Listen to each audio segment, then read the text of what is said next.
So people ask how to mix the DMSO and the distilled water for Dan's nebulizer. So I am going to go over it. It is much simpler than what people think. I get these little amber bottles. I believe these are 2-ounce sizes. You get the pure pharma grade 99.99% DMSO. So it's nice and clean. Keep it in a glass jar. Keep it out of the sunlight. That's important. That's why I go ahead and get the amber jars for it, so that if it gets left on the counter and some sun hits it, it's not the end of the world. But they also, these seal real well. There's a nice little rubber seal in there that helps keep them sealed, because DMSO does evaporate quickly and easily.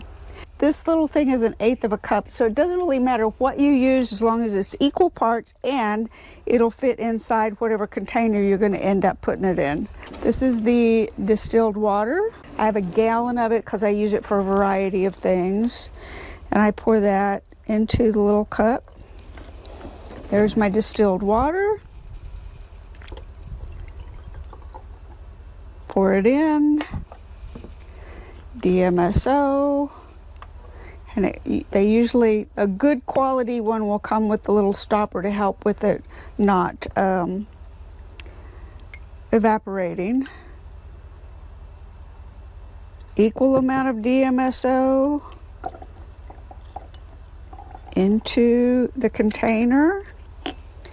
And you can see it comes up to, let's see here, trying to figure out where my camera is. It comes up to right about the edge of this, and it's warm. You'll be able to feel it getting warm. That's the DMSO mixing with the distilled water. It's a natural thing DMSO does.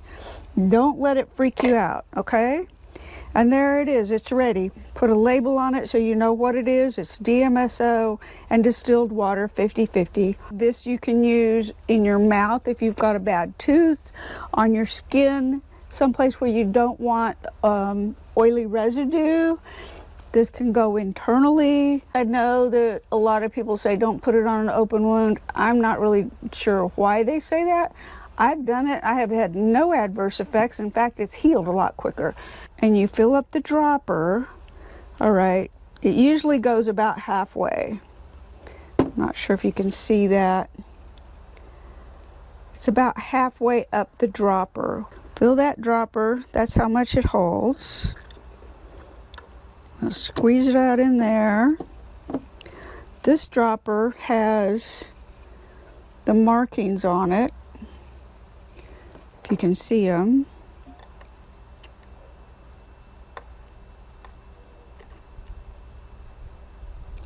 I suck that back up and it comes out to about 0.75 milliliters. So it's not quite a full meter, all right? There's a little bit of leftover in the container here, let's see. Yeah, it's still just over 0.75 milliliters. So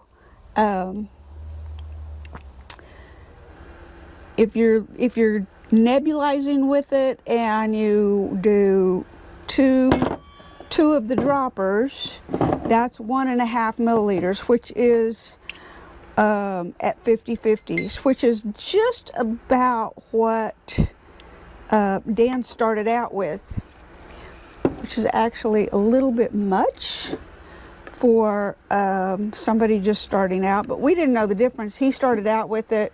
He coughed a lot at first, but he could tell that it was helping, so he kept going with it. So that's a consideration. You can mix it.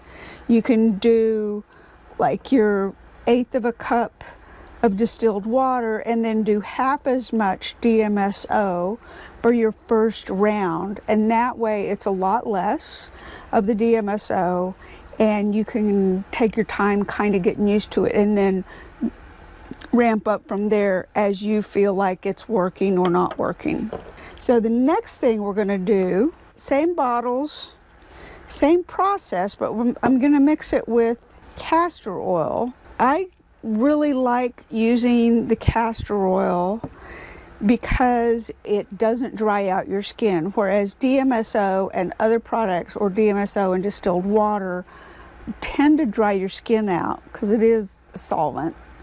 The castor oil helps with that dryness. Also, you get the benefit of castor oil itself, which has a lot of health benefits.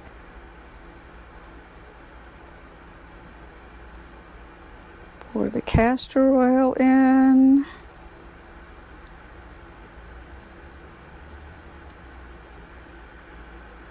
Be aware when you're buying these products, be sure and read the full ingredient labels. A lot of these products will say, oh, it's pure castor oil, but it's not only castor oil in the bottle. It'll have other ingredients.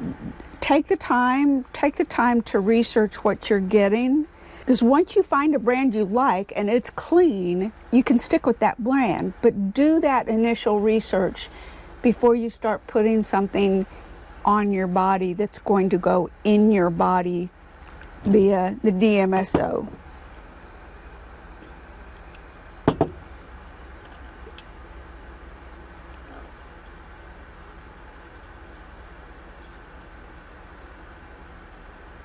Half DMSO. This doesn't get quite as warm as the distilled water. Not really sure why, but it just doesn't. And once it mixes a little bit, it's ready to go. I'll put some on my hands so you can see.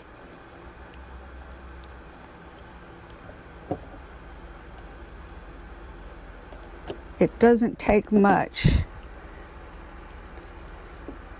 I mean, it's slathered on there. There's a lot on there, and I could actually probably go all the way up my arm or part way up my arm, or do my whole hand. This is great for arthritis. I'm sure you've noticed my funky little finger here. 25 years ago, I broke this tendon in my pinky, and I really didn't think it mattered that my pinky just kind of flopped. Turns out that typing A on a computer or caps lock on the computer when your pinky is kind of wonky could become a problem. So there's that. Anyway, this knot right here that you see across that was much worse than it is. And I didn't even intentionally apply the DMSO to this area. I just was doing it because I'm mixing stuff and spreading stuff, and I'm left-handed, so it got on my fingers. And I realized after about a month that the knot, that arthritic knot that had formed because the finger always flopped over like that, was smaller. And for a long time, I couldn't even get my finger back straight. I've still got the knot there, and it'll still keep doing what it does. I'm sure it won't ever go completely away. But I can pull my finger back around straight and level now, which is something I hadn't been able to do in many years. And the only thing that I did differently was utilizing DMSO these last several months. That's the only thing that was different in my life in order to change the size and scope of that arthritic lumpy knuckle situation.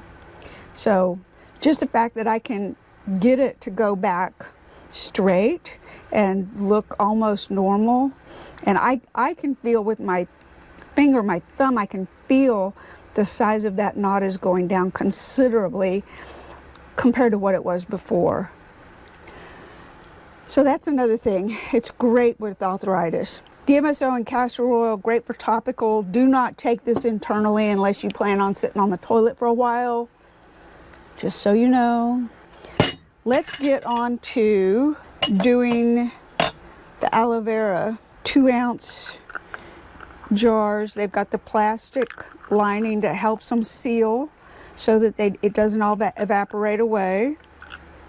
And I use these for the aloe vera and DMSO mix.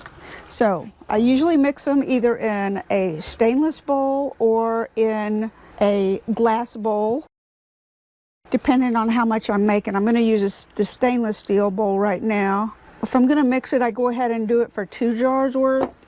Sometimes it ends up being a little bit more. So I go ahead and I go to a 1/4 cup. Now you can stick with the 1/8 of a cup. This 1/8 of a cup will give you one of those 2-ounce jars worth. And I'll show you how that works out in a minute. So the aloe vera, I just squirt it out.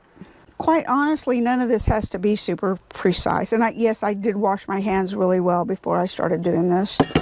And this is my batch for me, so, you know, if I make it a little less sanitary, it's okay. DMSO is going to sanitize some of it anyway.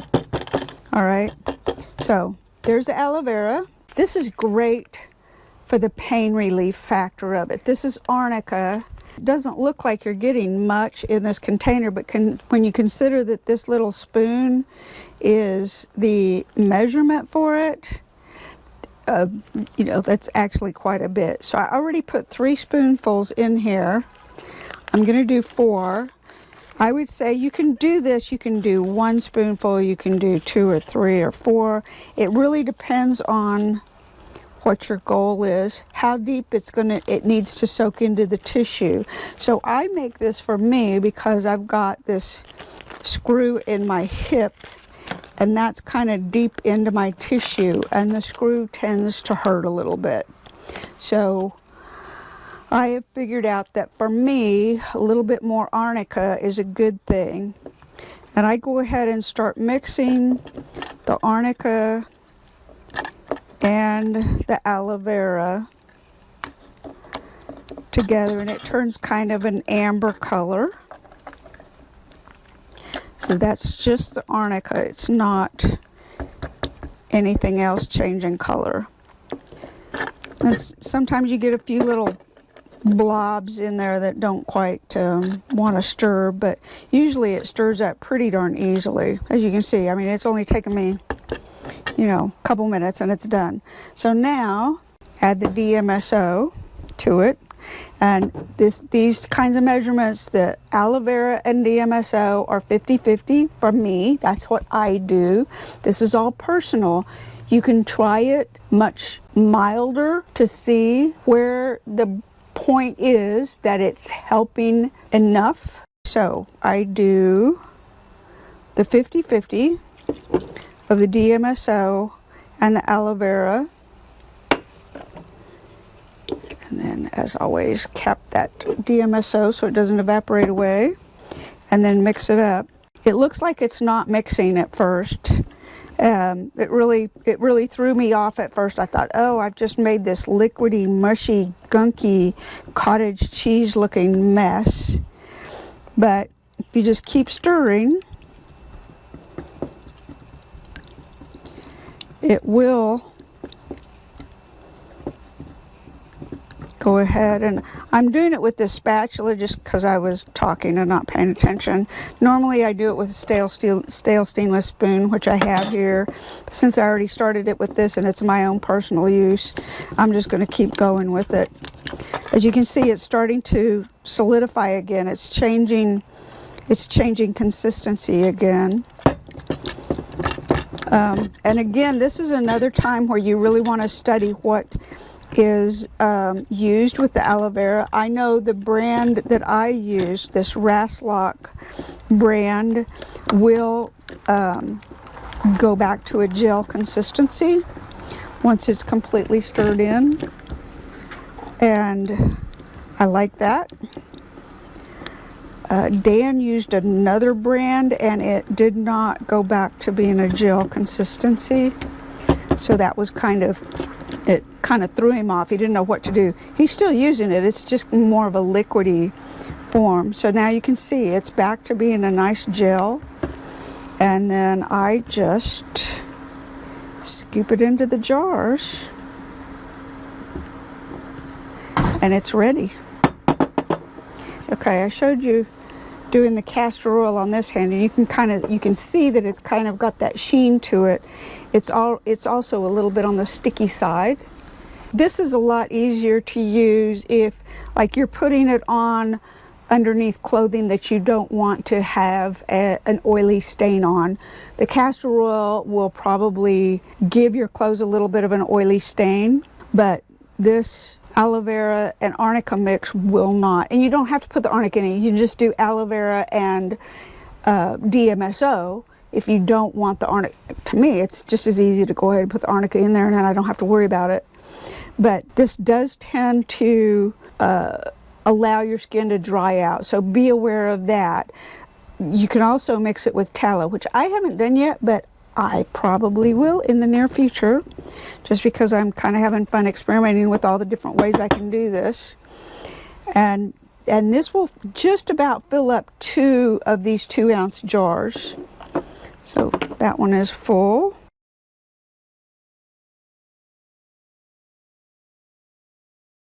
And you can put rubber gloves on if you don't want to get exposure to the DMSO. For me, using it on my finger, my finger's a lot better. I'll probably just keep doing it like this. I do have gloves. I can use gloves. If I'm making this for other people, I do those batches. I put on gloves, and I'm very meticulous about the sanitation and all that. I'm kind of lazy when it comes to just making it for myself. And there's lots of different ways and combinations that you can do this and have really good results. I've made a mouthwash with clove and the distilled water and just a tiny bit of DMSO. I've made a sinus wash. I should probably show you that. I use these instead of neti. I could never make my body in a neti pot work, so I got this sinus rinse bottles. This works great for me. Completely full is 8 ounces of water. The first time I tried it with DMSO, I filled up 3/4 of the way with the distilled water, warm. You don't want to do it cold, trust me on this. And then I've got the packets of the Sinus saline solution because I'm lazy and this is easy to use. So the water and the saline solution, mix it up, it's done. Then I poured DMSO in almost the rest of the way. It was way too much for me. I was ready to crawl over the ceiling. I did 1 squirt in each nostril and went, yeah, I'm done. And I poured the rest of it out. I would say if you want to do the sinus wash, back off from the DMSO considerably. Do mostly water and then your half and half DMSO and distilled water. Use 1 dropper of it and see how it does. If that feels okay to you and you want to go with another dropper full, do that. But I would be very cautious and careful about increasing how much you do in the sinus wash, just because you don't want to be me. I'm okay with me being a guinea pig. Don't do it at home, okay? So that's what I would say for doing the sinus wash. I hope this has been helpful to you to see what you need to do.